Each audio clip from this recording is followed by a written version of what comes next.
शिवाय। ओम नमः शिवाय। ओम नमो भगवते वासुदेवाय। ओम देवकी सुत गोविंद वासुदेव जगतपति देहिमे तनियम कृष्ण त्वाम अहम शरणम गतः। अथ श्री ब्रह्मांड महापुराणे उत्तरभागे हयग्रीव अगस्त संवादे ललितोपाख्याने करकादि पंचसेनापति वधो नाम त्रयोविंशो अध्यायः। ओम नमः शिवाय। अथास्वारूढ़या क्षिप्ते कुरंडे भंडदानवः कुटिलाक्षमिदं प्रोचे पुनरेवो युयुत्सया। स्वप्नेऽपि यन्यसम्भाव्यं यन्यश्रुतमितः पुरा यच्च नो शङ्कितं चित्ते तदेकत्कष्टमागतम्।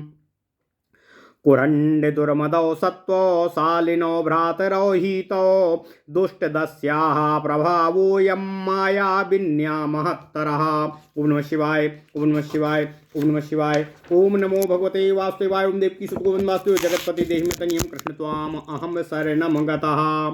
इतः परं करङ्कादीन्यपञ्चसेनाधिनायकम् इतः परं करङ्कादीन्यपञ्चसेनाधिनायकान् शतमक्षौहिणीनां च प्रस्थापय रणाङ्गणे। ये युद्धदुर्मदासूराः सङ्ग्रामेषु तनुत्यजः सर्वथैव विजेष्यन्ते दुर्विदग्धो विलासिनीम्। इति भण्डवचा श्रुत्वा भ्रंशं चाचत्वरयान्वितः। इति भण्डवचा श्रुत्वा भृशं चात्वरयान्वितः। कुटिलाक्षा करङ्कादीनाजुहावो चमूपतीन्। ते स्वामिनं नमस्कृत्य कुटिलाक्षेण देशिताः। अग्नौ प्रविष्णवो इदव अक्रोधान्धा निर्ययुः पुरातो। तेषां प्रयाणनिशाणारणितम् अभ्रस दुःसहम् आकर्ण्य दिग्गजास्तूर्णं शीर्णकर्णा जुघूर्णिरे। ओम नमः शिवाय।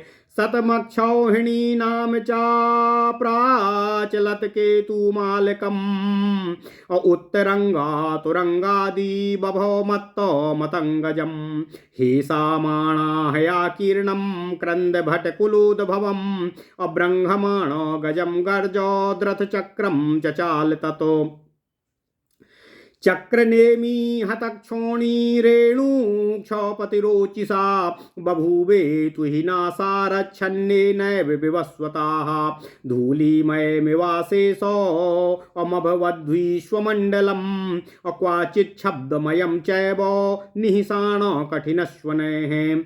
उद्भूतैर्धूलिकाजालैराक्रान्ता दैत्यसैनिकाः उयत्तयात्तसेनायाः संख्यापि परिभाविताः। ध्वजा बहुविधाकारा मीनव्यालादिचित्रिता प्रचेलुर्धूलिकाजाले मत्स्या इव महोदधौ। तानापतत आलोक्य ललिता सैनिकं प्रति अभित्रेश्वरमरा सर्वे शक्तीनां भङ्गशङ्कया। ताकरङ्गकमुखा पञ्च सेनापतय उद्धताः सर्पिणीनां समरे मायां चक्रुर्महीयसीम्। तय समुत्पतिता दुष्टा सर्पिणी रणसाम्बरी धूम्रवर्णा च धूम्रोष्ठी धूम्रवर्णोपयोधरा महोदधीर्वात्यन्तं गम्भीर कोहरोदरी पुरञ्च चालशक्तीनां त्रासयन्ती मनोरणे। कद्रूरिवापरा दुष्टा बहुसर्पो विभूषणा सर्पाणामुदय भवस्थानं मायामय शरीरिणां। सेनापतीनां नासीरे बेलयन्ती महीतले बेलितं बहुधा चक्रे घोराराव विराविणी। तथैव मायया पूर्वं ते सुरेन्द्रा व्यजीजयन् करङ्काद्या दुरत्मानः पञ्चत्वा कामुकाः। अथो प्रावृत्ते युद्धं शक्तीनां मरद्रुहाम् अन्योन्यवीरभाषाभिः प्रोत्साहितो घनक्रुधाम्। अत्यन्त संकुल तया न विज्ञात परस्परा सक्तयो दानवश्चैव प्रज्रहु शस्त्रपाणयाः अन्योन्य शस्त्र संघट्ट समुत्थित हुतासने प्रवृत्त अभिषेखस्त्रोतः प्रच्छन्न हरितंदरे बहुरक्तनदी पूरा ह्रियमाणा मतंगजे अमांस करदम निर्मग्ना निष्पान्दरथ मंडले अभिकीर्ण केश शैवालो बिलसद्राक्त निर्झरे अति निष्ठुर विध्वंसी सिंहनादो भयंकरे रजोन्धकार तुमुले राक्षसी तृप्तिदायिनी शस्त्री सरणी विच्छिन्न दैत्यकंठोत्थितास्रजिः प्रव्रते घोर संग्रामे शक्ति नाम चासुरद्विषामो अथ स्वाबलमादाय पंचभिः प्रेरिता सती। ओम नमः शिवाय, ओम नमः शिवाय, ओम नमो भगवते वासुदेवाय। ओम देवकी सुत गोविंद वासुदेव जगत्पते देहि मे तनियम कृष्ण त्वाम अहम शरणम गतः। सर्पिणी बहुधा सर्पान् विससर्ज शरीरतः तक्ष करकोटक समाः वासुकी प्रमुखत्विषः नानाविध वपुर्वर्णाः नाना दृष्टि भयंकराः नानाविध विसज्ज्वाला निर्दग्धो भुवनत्रयाः दारदम् अवत्सनाभं चाकालकूटो मथा परम् सौराष्ट्रं चाभिषम घोरम ब्रह्मपुत्रो मथा परम् प्रतिपन्नम् असौक्लीकेयं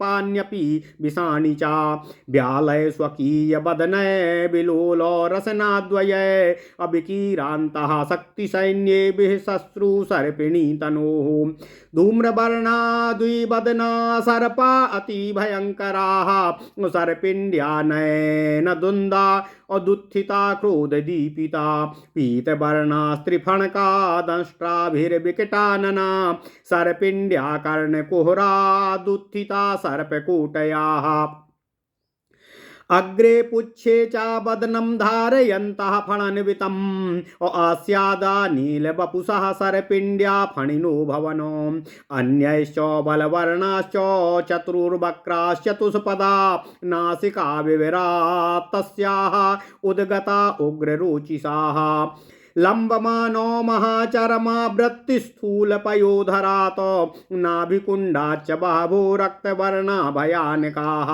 हलाहलं वहन्तश्च प्रोत्थितापन्यगाधिपाः अविदसन्तः शक्तिसेनां दहन्तो विषवहनिभिः बघ्नन्तो भोगपाशश्च निघ्नन्तः फणमण्डले अत्यन्तमाकुलां चक्रोरललितो ललिते सीचमूममीः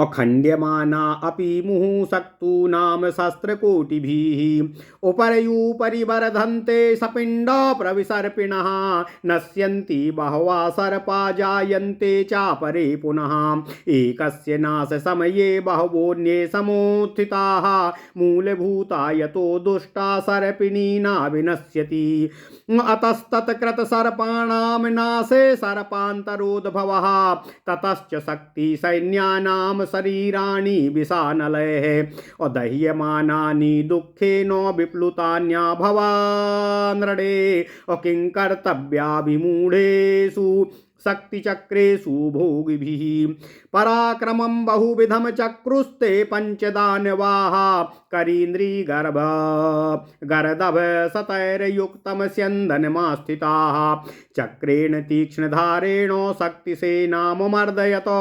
वज्रदन्ताभिधास्यान्यो भण्डदैत्य चमूपतिः वज्रबाणाभिघातेन होट्रस्तो हिरणं व्यधात अथ वज्रमुखैश्च चक्रिबन्तं महत्तरम् आरुह्य कुन्तधाराभिः शक्तिचक्रामर्दयत वज्रदन्ताभिधान्योन्यश्चमू नामधिपो बली गृध्रयुग्मरथारूढ़ा प्रजहार शिलीमुखे तैसे नापतिभिर्दुष्टय प्रोत्साहितमथा भवे शतमक्षौहिणी नाम चा निपपातय कहेलया सर्पिणी चा दुराचारा बहुमाया परिग्रहा क्षणे क्षणे कोटिसंख्या विससर्ज फणाधरान् तथा अविकलितं सैन्यामवालोक्य रुषाकुलाः नकुली गरुडारूढ़ा सा पपातो रणज्जिरे अप्रातप्त कनकप्रख्याः ललितालुसम्भवाः समस्तवाङ्गमयाकारादन्तैर्वज्रमयैर्युता सर्पिण्ड्याभिमुखम तत्र विससर्ज निजम बलम। ओम नमः शिवाय, ओम नमः शिवाय, ओम नमो भगवते वासुदेवाय। ओम देवकी सुत गोविंद वासुदेव जगतपति देहि तनियम कृष्ण त्वाम अहम शरणम गतः।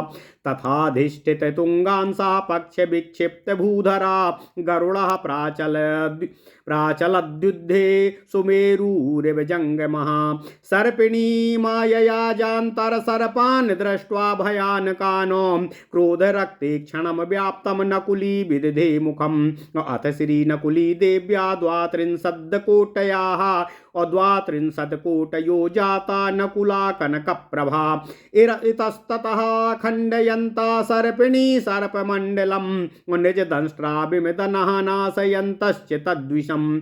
उत्कर्णा क्रोधसम्पर्का ध्वनिता शेषलोमका उत्फुल्ला नकुला व्याप्तो वदना व्यदसन्नहीनो। एकैक माया सर्पस्य बभ्रुरेकैक उद्गतः तीक्ष्णदन्ता निपातेन खण्डयामास विग्रहं। भोगि भोगो श्रुतै रक्तै सक्रिणी शोर्णतां गते लिहन्तो नकुला जिह्वा पल्लवै पप्लु बुर्मृधेः। नकुलैर्दर्श्यमानानामत्यन्त चटुलं वपुः मुहुः कुण्डलितैर्भोगैर्पन्नगानामिव चेष्टता। नकुला बलिदष्टानां नष्टासूनां फणाभृतां फणाभर समुत्कीर्णामणयो अव्यरुचग्नरणेः। नकुलाघात संशीर्णो फणाचक्रैर्विनिर्गतै फणयस्तन्महाद्रोह अबहिनिज्वाला इवा बभूः। एवं प्राकरतो बभ्रुमण्डलैरवखण्डितै मायामये सर्पजालय सर्पिणी कोपमादधेः। तया सह महाद्युद्धं कृत्वा सा नकुलेश्वरी गरुडास्त्रमति क्रूरं समाधत्तो शिलीमुखे। ततु गरुडास्त्रमुद्दाम ज्वालादीपितदिङ्मुखं प्रविश्य सर्पिणी देहं सर्पमाया व्यशोषयत। मायासक्तेर्विनाशेन सर्पिणी विलयं गता क्रोधं च तद्विनाशेन प्राप्ता पञ्चचमूवरा। यद्वलेन सुरान् सर्वान् सैन्यास्ते मे निरे सा सर्पिणी कथा शेषं नीता नकुलवीर्यताः। अतः स्वाबलनाशेन भृशं क्रुद्धाश्चमूचराः एकोद्यमेन शस्त्रौर्घनकुली एकोद्यमेन शस्त्रौर्घनार्कुलितां वाकिरन्। एकैव सा तार्यरथा पञ्चभिः प्रतनेश्वरी लघुहस्तो तया युध्यं चक्रे वै शस्त्रवर्षिणीः। पट्टिशैर्मुसलैश्चैव भिन्दिपालैः सहस्रशा वज्रसारमयैर्दत्तैर्व्यसनन् मर्मसीममु। पट्टिशैर्मुसलैश्चैव भिन्दिपालैः सहस्रशा वज्रसारमयैर्दत्तैर्व्यसनमर्मसीमसूः। ततो हाहारुतं घोरं कुर्वाणा दैत्यकिङ्करा उदग्रदंशनकुलैर्नकुलैराकुलीकृताः। उत्पत्य गगनान् केचित् घोरचीत्कारकारिणः उदंसस्तद्वत्सिना सैन्यं नकुला प्रज्वालक्रुधाः। कर्णेषु दृष्ट्वा नासायामन्ये द्रष्टातिरस्तटे पृष्ठतो व्यादसन् केचिद् दागत्य अव्याकृतक्रियाः। विकलाश्छिन्नवरमाणो भयाद्रिस्तत्र शस्त्रिका नकुलैराभिभूतास्ते अन्यपतन्नमरद्रुहाः। केचित् प्रविश्य नकुला व्यक्तान्यास्तानि वैरिणामो अभोगि भोगान्यवाकृत्य अव्यसनदस्त्र सनातलम्। अन्ये कर्णेषु नकुला प्रविशन देववैरिणामो सूक्ष्मरूपा विसन्ति स्मो नानारन्ध्राणि बभ्रवाः।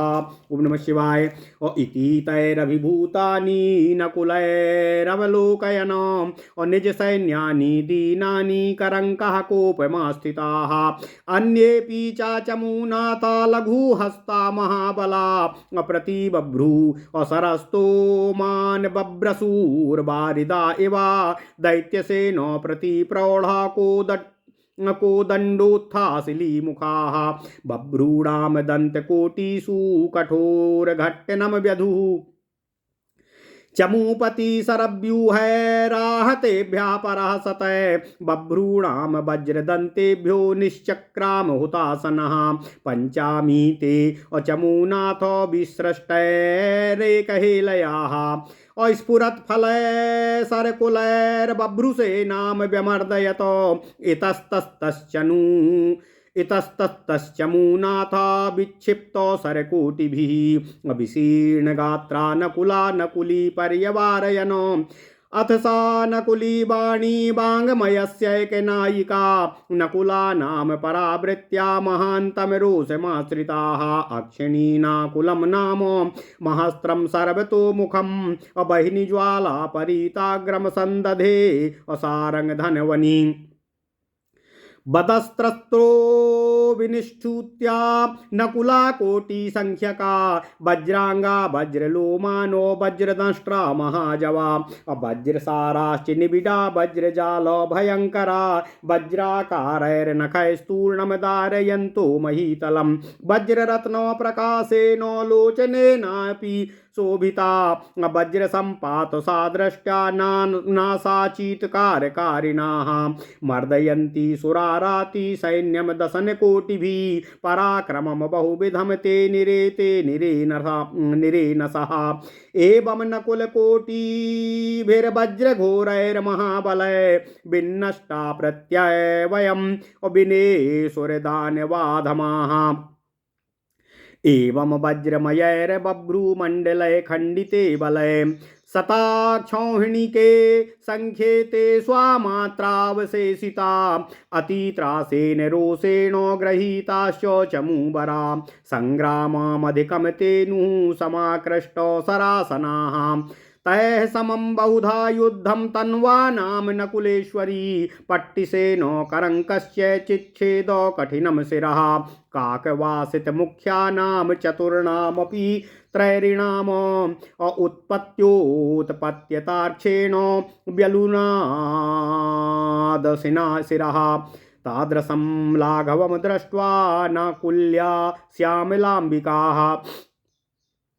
बहुमेने महासत्त्वां दुष्टासुरविनाशिनीं निजाङ्गदेवतत्त्वं च तस्य श्यामाम्बिका ददौ लोकोत्तरे गुणे दृष्टे कस्य न प्रीतिसम्भवा हतशिष्टा भीतभीता नकुली शरणं गताः सापि तान्वीक्ष्य कृपया मा भयष्टेति विहस्य च भवद्राज्ञेरणोदन्तं शेषं चानिबोधतः तयैवं प्रेषिता शीघ्रं तदालोक्य रणक्षितिम् अमुदितास्ते पुनर्भीत्या शून्यकायां पलायिताः तदुदन्तं तथा श्रुत्वा बन्धश्चण्डो रुषा भवत। ओम नमः शिवाय। ओम नमः शिवाय। ओम नमः शिवाय। ओम नमः शिवाय। ओम नमो भगवते वासुदेवाय। ओम देवकी सुत गोविंद वासुदेव जगतपते देहि में तनियम कृष्ण त्वाम अहम शरणम गतः। अथ श्री ब्रह्मांड महापुराण उत्तर भाग हयग्रीव और अगस्त संवाद में ललितोपाख्यान का 23वां अध्याय कंकरादि पंचसेनापति वध का वर्णन। ओम नमः शिवाय। पूर्व अध्याय में संपतकरी देवी की कौतुका नामक शक्ति ने जब कुरंडासुर को मार दिया तब दैत्यराज भंड ने पुनः युद्ध करने की इच्छा से कुटिलाक्ष से कहा कि स्वप्न में भी जो संभव नहीं था तथा इससे पहले कभी ऐसा सोचा भी नहीं था और जिनकी मन में कभी आशंका ही नहीं थी, अचानक वह कष्ट सामने आ गया। वे कुरंड और दुर्मद मेरे दोनों भाई बहुत ही पराक्रमी थे। यह उस मायाविनी दुष्ट दासी का प्रभाव है कि वे मृत्यु को प्राप्त हुए। भंडासुर ने कुटिलाक्ष से कहा, इसके बाद करंक आदि 5 सेनापतियों को 100 अक्षौहिणी सेना के साथ लेकर युद्ध क्षेत्र के लिए प्रयाण कराओ। वे युद्धों में किसी से भी ना हारने वाले सूरवीर योद्धा, कठिनाई से भी जीती जाने वाली विलासिनी उस ललिता को सब प्रकार से जीत लेने में सक्षम हैं। इस प्रकार भंडासुर के वचन को सुनकर बहुत शीघ्रता से कुटिलाक्ष ने करंक आदि सेनापतियों को बुलाया। सेनापतियों ने आकर पहले अपने स्वामी दैत्यराज भंड को सादर प्रणाम किया और नमस्कार करके अग्नि प्रवेश करने के समान क्रोधांध होकर नगर से युद्ध के लिए निकल पड़े। युद्ध क्षेत्र में उनका प्रयाण अत्यंत ही कठोर युद्ध वाला तथा अत्यंत ही दुस्सह था। उन सेनापतियों के प्रयाण को सुनकर दिग्गज अर्थात दिशाओं दिशाओं के हाथी शीघ्र ही कानों को गिराकर उसकी ओर घूरने लगे। 100 अक्षौहिणी सेनाओं की ध्वजाएं चलने लगी। तब ऊंचे ऊंचे अश्व तथा मदमत्त हाथी सुशोभित हुए। हिनहिनाते हुए घोड़ों से आकीर्ण योद्धाओं के चिल्लाने की ध्वनि से युक्त बढ़ते हुए हाथियों की गर्जना से युक्त वह रथ चक्र चलने लगा। तब रथ के पहिए की नेमी से खोदी गई भूमि की धूल की छाया हुई। आभास से ऐसा लगता था मानो कि सूर्य को कोहरे ने ढक दिया हो। इस प्रकार समस्त विश्व समूह धूलिमय के समान हो गया। निहसाण कठिन ध्वनियों से कहीं शब्द सुनाई नहीं दे रहा था। धूलि समूह के उठने से दैत्य सैनिक आक्रांत हो गए। इतनी सेना को आई कि उसकी गिनती भी किया जाना संभव नहीं था। उस सेना में अनेकों प्रकार के आकार की ध्वजाएं थी।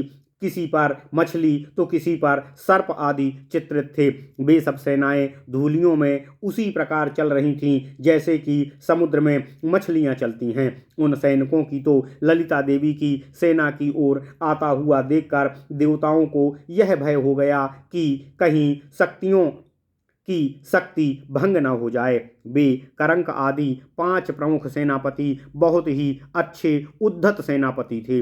उन्होंने समर में सर्पिणी नाम महती माया पैदा कर दी। उन सेनापतियों द्वारा उड़ाई गई दुष्टा सर्पिणी युद्ध में जादू उत्पन्न करने वाली जादूगरनी के समान थी। वह धुआं के वर्ण की थी। उसके ओष्ठ भी धूम्र वर्ण के थे और धूम्र वर्ण के ही उसके स्तन थे। महासागर की भांति उसकी अत्यंत गहरी नाभि थी। वह रण में शक्तियों के सामने शक्तियों के मन को डराती हुई चलने लगी। वह दुष्टा सर्पों की आदि जननी कद्रू के समान बहुत से सर्पों से सजी हुई मायामय शरीर वाले सर्पों के उत्पत्ति के स्थान थी, अर्थात अनेकों सर्पों को उत्पन्न करने में सक्षम थी।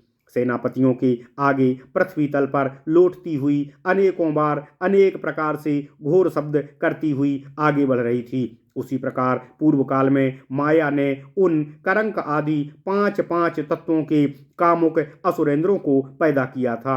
इसके बाद युद्ध के प्रवृत्त हो जाने पर शक्तियों और देव शत्रु अस्त्रों के बीच अपनी अपनी सेनाओं को वीरतापूर्ण भाषाओं द्वारा युद्ध के लिए प्रोत्साहित किया जा रहा था।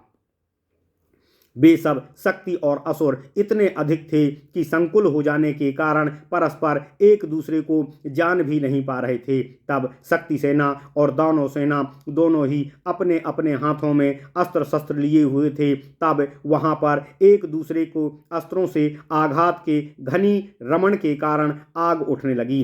युद्ध होने पर बाणों की वर्षा ऐसे हो रही थी मानो कि झरने झर रहे हों तथा उन बाणों की वर्षा से सभी दिशाएं ढक रही थीं।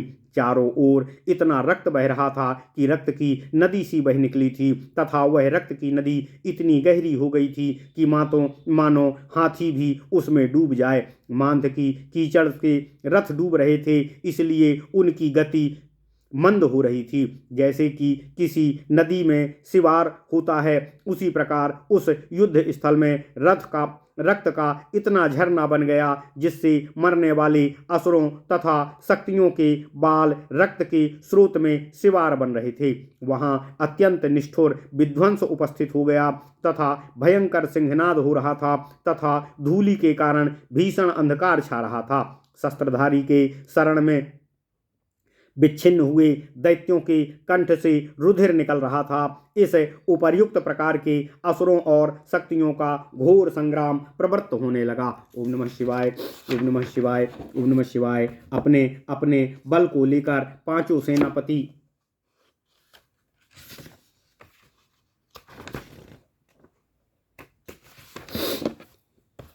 अपने अपने बल को लेकर पांचों सेनापति से प्रेरित हुई उनकी सर्पिणी ने शरीर में से अनेकों प्रकार के सर्पों को उत्पन्न किया। वे हैं तक्षक और करकोटक जो वासुकी प्रमुख की कांति वाले थे। वे सब सर्प अनेकों प्रकार के शरीर और वर्णों वाले थे तथा अनेकों प्रकार के भयंकर दृष्टिपात करते थे। वे सर्प अनेकों प्रकार के विषों की ज्वाला से तीनों लोकों को जलाने वाले दिख रहे थे। उन सर्पों में जो भीषण सद्य प्राणनाशक विष थे उनका नाम है दारद, वत्सनाभ तथा उनसे भी भीषण कालकूट, सौराष्ट्र, ब्रह्मपुत्र दूसरे प्रकार का विष है तथा सकलिके विष एवं अन्य प्रकार के विषों को सर्प अपनी लपलपाती हुई जिह्वाओं से शक्ति सेनाओं पर गिरा रहे थे। सर्प उस सर्पिणी के शरीर से पैदा हो गए थे। सर्पिणी के दोनों नेत्रों से धूम्रवर्ण वाले दो प्रमुख वाले अत्यंत भयंकर क्रोध से दीपित सर्प निकल रहे थे। उस सर्पिणी के कर्ण कोहरों से पीले वर्ण वाले तीन फण वाले और बड़े बड़े दांतों से विकट मुख वाले करोड़ों सर्प निकल रहे थे। वे सर्प आगे और पीछे दोनों तरफ फण से युक्त मुख धारण किए हुए थे।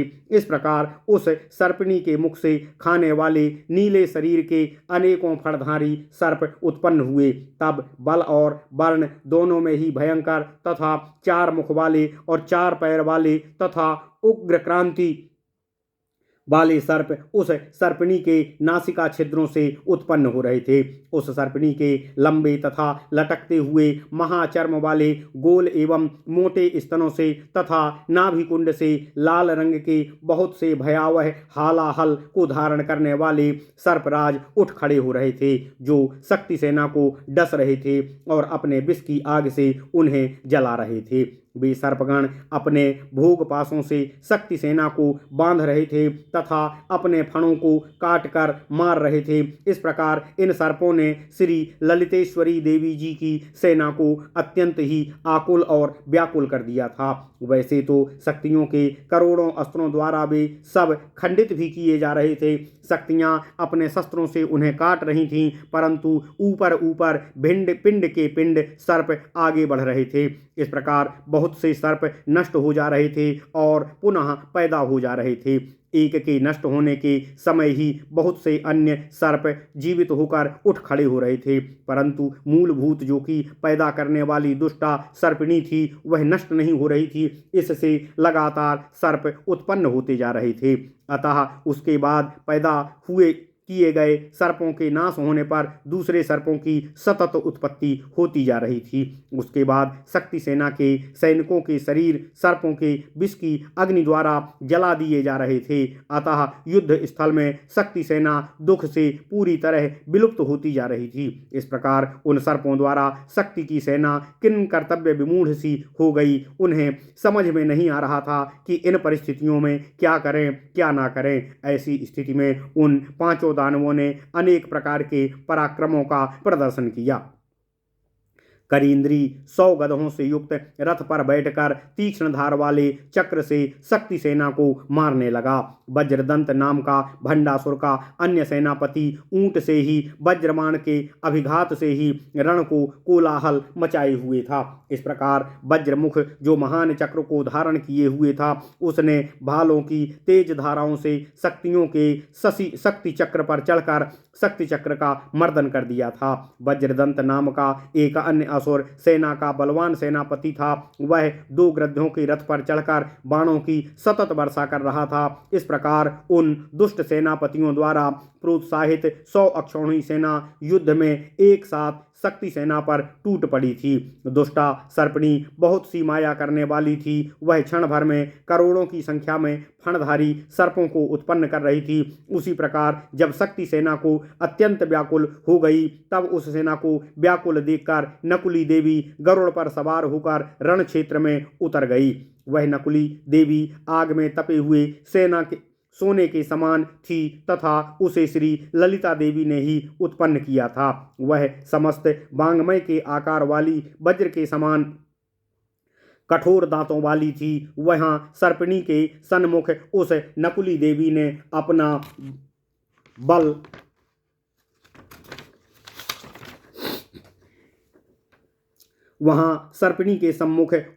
नकुली देवी ने अपना बल उत्पन्न कर दिया। वह देवी गरुड़ पर सवार थी। वह गरुड़ ऊंचे ऊंचे कंधों वाला तथा पर्वत के समान पंखों वाला था। ऐसा वह गरुड़ युद्ध में ऐसा लग रहा था मानो सुमेरु पर्वत ही चलने वाला होकर यहाँ युद्ध क्षेत्र में आ गया हो। जब उस नकुली देवी ने सर्पिणी की माया से पैदा होने वाले भयानक सर्पों को देखा तो उन्हें देखकर नकुली देवी ने क्रोध से लाल लाल आंखें करके अपने मुख को खोला। इसके बाद उस नकुली देवी के मुख से 32 करोड़ दांतों वाले सोने की आभा के समान 32 करोड़ नेवले उत्पन्न हो गए। वे सब नेवले सर्पिणी के सर्पों को इधर उधर अपने दांतों से काटकर इधर उधर फेंकने लगे और सर्पों के विष को नष्ट करने लगे। अब घोर रण क्षेत्र में विष को नष्ट करने वाले स्वर्ण वर्ण के नेवले चारों ओर घूम रहे थे। वे सब नेवले ऊपर को कान उठाए हुए तथा क्रोध के संपर्क से समस्त शरीर रोमों को उठाए हुए उत्फुल्ल होकर मुख खोलकर सर्पों को डसने लगे थे। सर्पिणी की माया से एक सर्प निकलता था तो उसी समय एक नेवला निकल रहा था जो अपने तेज दांत से सर्प के शरीर के टुकड़े टुकड़े कर दे रहा था। तब सर्पों के निकलते रुधिर से नेवले के ओष्ठ और मुंह सब खून से रंग गए। उन सर्पों का खून पीते हुए नेवला बार बार अपने ओंठों को जीभ से चाट कर जीभ लपलपा रहे थे। नेवलों द्वारा डसे गए सर्पों के अत्यंत कांपते हुए शरीर बार बार कुंडली मार रहे थे। नेवलों द्वारा जिन फणधारी नागों को काट दिया गया था और फिर वे प्राणहीन हो गए थे, तब उनकी मणियां रण में इधर उधर बिखरी पड़ी थी। नेवलों के आघात से जिन सर्पों के फन काट दिए गए थे वे अपने चक्र से निकले हुए फन उसके प्रति महान बैर को आग को उगल रहे थे। इस प्रकार से नेवलों द्वारा मायामय सर्पों को खंड खंड कर देने पर सर्पिणी ने अत्यंत क्रोध को धारण कर लिया। तब फिर उस सर्पिणी के साथ नकुलेश्वरी देवी ने महान युद्ध किया और फिर अत्यंत क्रूर गरुड़ अस्त्रों को अपने बाण के मुख पर लगाया और उस गरुड़ास्त्र का प्रयोग कर दिया। तब उस गरुड़ास्त्र से समस्त दिशाओं को प्रकाशित करती हुई अत्यंत तीव्र ज्वाला निकली, जिसने सर्पिणी के शरीर में घुसकर उसकी सर्प माया को पूरी तरह सोख लिया। जब माया शक्ति का विनाश हो गया तब सर्पिणी विलीन हो गई। उसके विनाश होने से पांचों सेनापति अत्यंत क्रोधित हो गए। जिस सर्पिणी के बल से वे सब देवताओं की सेना को हताशा दिखा रहे थे, वह सर्पिणी नेवलों के पराक्रम से तथा शेष मात्र रह गई, अर्थात उसका संपूर्ण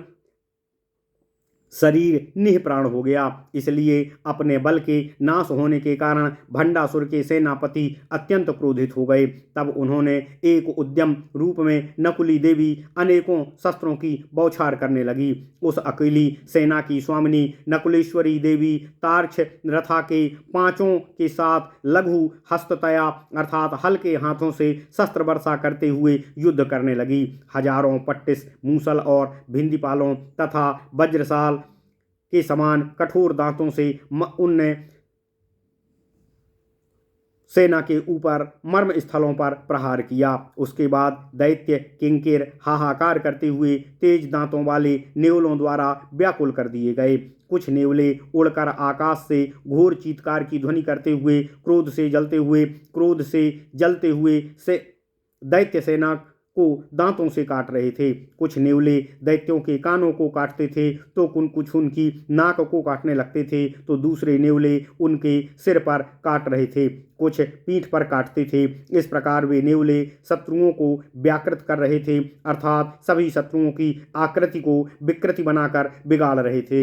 इस प्रकार जब नेवलों ने उन सब दैत्य सैनिकों के शरीर को काट काट कर विकल कर दिया, तब कटे हुए शरीर वाले देव शत्रु दैत्य सैनिक भयभीत होकर नेवलों से अभिभूत हो पृथ्वी पर गिर पड़े। कुछ नेवले बैरियों के फैलाए हुए मुखों में घुसकर फणधारी सर्पों को रसातल से खींच खींच कर ला रहे थे। दूसरे नेवले देव शत्रुओं के कानों में घुस गए तथा कुछ नेवले बहुत सूक्ष्म रूप धारण करके शरीर के अनेकों छिद्रों में घुस रहे थे। इस प्रकार उन नेवलों ने अपनी सेना को अभिभूत देखते हुए अपनी सेना की दीन दशा पर करंक को अत्यंत क्रोधित हुआ। अन्य भी सेनापति अपने हाथों को हल्काकर शक्ति सेना पर बादल वर्षा की भांति बाण वर्षा करने लगे। दैत्य सेनापति ने प्रौढ़ धनुष को उठाया और बाणों को छोड़ना प्रारंभ किया तथा जब वे बाण नेवलों के दंतकोटियों से टकराने लगे तो कठोर घर्षण पैदा होने लगा। सेनापति के हजारों बाणों द्वारा नेवलों के आहत वज्रदंतों से आग निकलने लगी। वे पांचों सेनापति एक साथ ही नेवलों पर बाणों की वर्षा करने लगे और फिर फड़कते हुए फण वाले बाणों से नेवलों की सेना को नष्ट कर दिया, कुचल डाला। इस प्रकार सेनापति इधर उधर छोड़े गए करोड़ों बाणों से घायल शरीर वाले नेवले नकुली देवी के पास शरण में पहुंचे। इसके बाद बांगमय की एक नायिका वाणी नकुली नकलों से घिरी हुई होकर महान क्रोधित हुई और अक्षीण नकुल नामक सब ओर मार करने वाले सहस्त्र महास्त्र को जिससे कि अग्रभाग पर आग जल रही थी उसको अपने सारंग धनुष पर रखकर उसका संधान किया। तब उस अस्त्र से वज्र के शरीर वाले, वज्र के समान लोम वाले, वज्र के समान दांतों वाले, तेज गति वाले, वज्रसार सघन वज्रजाल के समान भयंकर करोड़ों नेवले निकल पड़े। जो नेवले वज्र के समान नाखूनों से शीघ्र ही पृथ्वी तल को ही विदीर्ण करने लगे। वे नेवले हीरा रत्न के प्रकाश वाली आंखों से सुशोभित थे। उन चीत्कार करने वाले नेवलों की चीत्कार वज्र के समान थी। वे नेवले असुर सैनिकों को अपने करोड़ों दांतों से काटकर मार रहे थे। इस प्रकार उन नेवलों ने बहुत ही पराक्रम किया। इस सब प्रकार वज्र के समान घोर महाबलवान करोड़ों नेवलों ने दुष्ट दानवों के समूह नष्ट कर डाले। इस प्रकार वज्रमय नेवलों द्वारा समस्त सेना को खंडित हो जाने पर 100 अक्षौहिणी सेना में जब वे 5 सेनापति मात्र ही बच गए, तब अत्यंत त्रास और क्रोध के साथ वे सब सेनापति अपने अपने धनुष खींचकर घोर युद्ध करने लगे। उनके साथ नकुलेश्वरी देवी ने बहुत प्रकार से युद्ध किया और फिर युद्ध करती हुई नकुलेश्वरी ने पट्टिस अर्थात अंकुश से करंक का कठिन सिर काट दिया। कौवों की तरह कांव कांव करने वाले उन शेष नकुलेश्वरी देवी ने तेज तलवार से सिर काट दिए। जब श्यामल अंबिका ने यह देखा कि कितनी आसानी से नकुलेश्वरी देवी ने उनके सिर काट दिए, तो उन दुष्ट असुरों का विनाश करने वाली महापराक्रमी नकुली देवी को श्यामल अंबिका ने बहुत मान दिया और उनको श्यामल अंबिका ने अपने शरीर का देव तत्व प्रदान किया। लोकोत्तर गुण को देखने पर किस व्यक्ति को प्रेम नहीं होता। जो मरने से बच गए थे वह सब असुर नकुलेश्वरी देवी की शरण में चले गए। उस देवी ने भी उनको देखकर और हंसकर कहा कि कृपया डरो मत, और कहा कि आपके राज्य में अन्य कोई रणकुशल योद्धा शेष है, उसे जाकर बताओ। तब उस नकुलेश्वरी देवी द्वारा भेजे गए असुर सैनिकों ने उसे देखकर और रणभूमि को देखकर कुछ प्रसन्न होते हुए और फिर कुछ भय से डरते हुए शून्यक के पास भागकर पहुंचे। उसके बाद उन हताब शेष सैनिकों से सब वृत्तांत जानकर वह भंडासुर अत्यंत क्रोधित हुआ। ओम नमः शिवाय। इति श्री ब्रह्मांड महापुराणे उत्तर भागे ललितोपाख्याने करंकादि पंचसेनापति वधो नाम त्रयोविंशो अध्याय। इस प्रकार श्री ब्रह्मांड महापुराण उत्तर भाग हयग्रीव और अगस्त के संवाद में ललितोपाख्यान में 23वां अध्याय करंक आदि 5 सेनापतियों के वध का वर्णन पूर्ण हुआ। ओम नमः शिवाय, ओम नमः शिवाय, ओम नमः शिवाय। ओम नमो भगवते वासुदेवाय। ओम देवकी सुत गोविंद वासुदेव जगतपति देहि में तन्यम कृष्ण त्वाम अहम शरणम गता।